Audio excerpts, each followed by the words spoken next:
Hi guys, I'm going live. I'm on my walk. I just got a new phone because I dropped my other phone at the dentist's office, and I even have a new number now because I figured if I'm going to get a new phone, I might as well do it all the way. I have a new number. Anyway, I'm out on my walk, and as an anecdote to this, when I was a kid taking guitar lessons, I actually asked my teacher, how come the guitarist plays the same riff over and over a lot of the time, or why do they sound a lot the same or use the same scales? And I thought of it as a negative thing, but the teacher turned around, well, didn't turn around because he's sitting there, but he said, that's called style, Jimmie. And I have a style in my music that sometimes I may sound the same or not, but maybe that's called style. And on these videos where I talk, maybe I mention the same kind of subjects, but maybe that's just part of style. So who knows? I want to talk about, I haven't talked about this exact subject, even though I talk about religion a lot and the Bible, but I want to talk about something about that I've never brought up before on my YouTube channel, and hardly, just haven't. Miscellaneous Christian religions.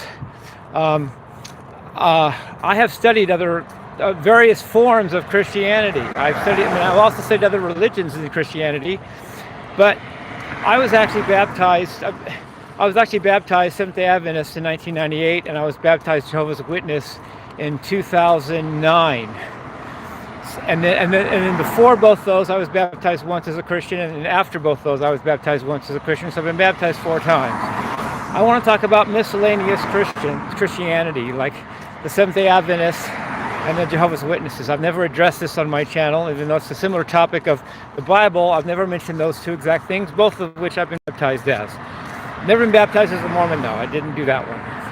And I was only a Scientologist for like a year, and I dropped out of it. And I studied Buddhism for a couple of years, and nothing much came of it. First of all, where do I start with this? Seventh-day Adventists and Jehovah's Witnesses are both Christianities that were started by human.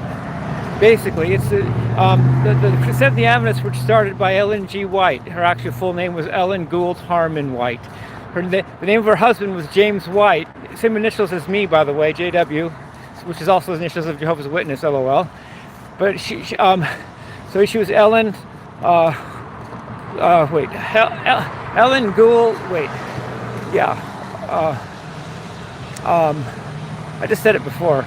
Ellen Gould Harmon White. Anyway, well, and then the guy that started, and then the Jehovah's Witnesses were started by a guy named Charles Taze Russell, and for that matter, the Mormons were started by Joseph Smith. But anytime a human makes drastic changes to the Bible and then gathers a bunch of followers, you can suspect and probably always be right, basically, that a cult is involved. So. There are basically 2 versions of cult Christianity, and I've been baptized as both of them. And I just want to talk a little bit about them and what I think, and I just thought something told me to do that. The Seventh-day Adventists believe the Sunday law is coming, and the Pope is the Antichrist because his crown says Vicarius Filii Dei, and if you add up the Roman numerals of that, it comes to 666, and that is fascinating. And that is actually a very, very cool mathematical thing there. But I just don't see that happening in the world. I don't see a Sunday law coming like they predict. I'm not going to go on about it, but I just don't see their version of prophecy coming true. And I don't know. I just don't see it. But the Jehovah's Witnesses are even more interesting. There's many issues with that. I think the main one is they don't believe Jesus is God. Well, I got a couple problems with that. Doesn't make me right either, but the few problems I have with that are, first of all, if Jesus wasn't God, then how can he save us? He's just another perfect human being, but first of all, how can you be perfect if you're not God? And if you are perfect and aren't God, how do you how do you save us if you're not God? I don't know. It doesn't fully make sense to me. And the second reason why I don't think that the second problem I have with the doctrine that Jesus is not God is then why did they crucify him? Or in their case, impale him. They don't say crucify. if he didn't commit blasphemy by claiming to be God, which if he wasn't God, he wouldn't have, then why'd they even crucify him? So that doesn't fit the story very well either.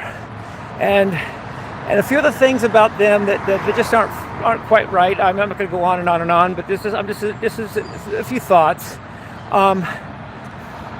That's the main one though. Jesus isn't God. Then he wasn't. Then I don't see him doing much good for us, and I don't see him being nailed to the cross for just being a good person. I don't know. I don't see that. And another problem with them that I just have personally with them is that they seem to be based on works. They think they seem to want to earn their way into.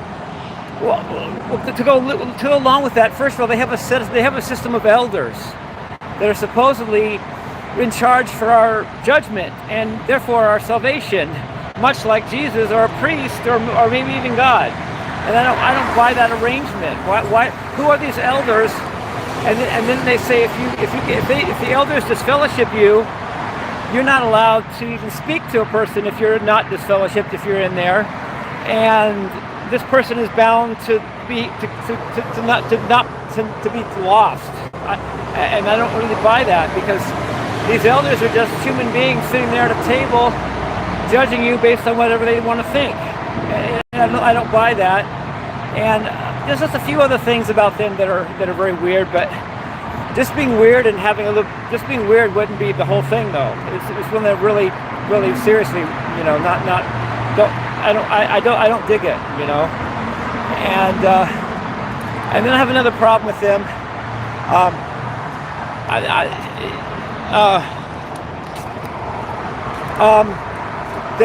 They claim that if you're lost, you don't really go to hell forever. You just go in the grave and you never live again.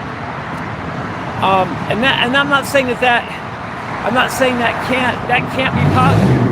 can't be possible. But I have a feeling, and maybe you think so too, that the idea that I could never exist again is actually scarier and a worse hell to me than just being alive in hell forever for some reason. I don't know why. Like, I'd rather be alive and suffer than be totally out of consciousness and never have another thought the rest of for all eternity. That's their hell. They call the one hell, they call that Gehenna.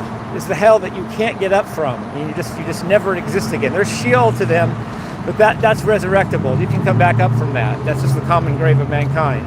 But the Gehenna is a hell, a grave that you never have another thought the rest of for all eternity. And to me, that itself is scarier than any hell that I could live through or live in. So just a few thoughts. But while I'm at it, I'll just say a few more things about them. I'm not going to argue against them as much as I have these other things, but I'll just mention them. First of all, they don't celebrate holidays of any kind. They don't celebrate Christmas, birthdays, Halloween. It's all pagan to them. And yeah, these holidays might have pagan sources, but I'm just letting you know that's what they think. And here's another big one. I'm not going to go on about this one because maybe I'm not an expert, but they don't believe in going to war for any reason. So in other words, a true Christian shouldn't even go to war for our country. And I'm not Joe Politician to argue that up and down, but that's just what they think.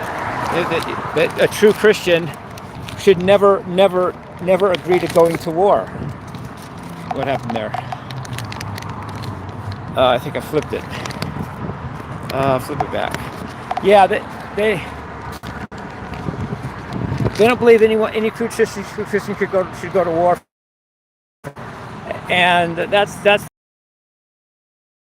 believe in using the cross in worship because it's pagan, and they don't believe Jesus was executed on a cross. They think he was executed on a pole or a stake. And just to be honest, I'm almost done.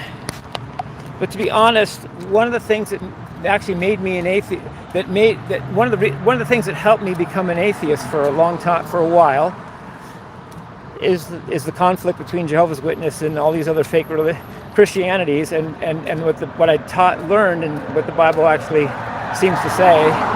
I figured if every doctrine is up for grabs and there's no firm foundation, then I was going to throw the whole baby out with the bathwater and just be an atheist. But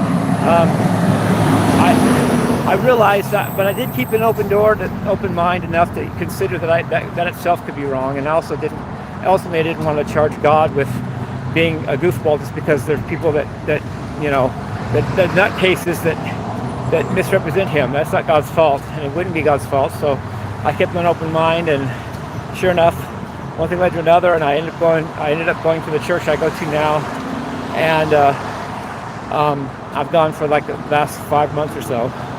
And I'm not saying I'm Joe Christian, of course. In fact, I often talk about hell, and that's a big part of my experience. I think I'll just bring it up now while I'm talking because I already am talking. But to me, I'm happy with the full picture. I'm happy knowing that I might go to hell, but I'm okay with that. Rather than I'm going to heaven, I'm okay now. Because that's, first of all, that you don't know that for sure.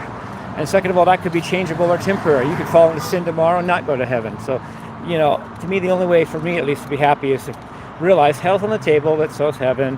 And I could go to either place, and I'm good if I do. But at least the worst place of all, of course, would be a Gehenna where you never even have another thought. At least it's not that bad. Okay, so love you guys. Peace. Rock and roll.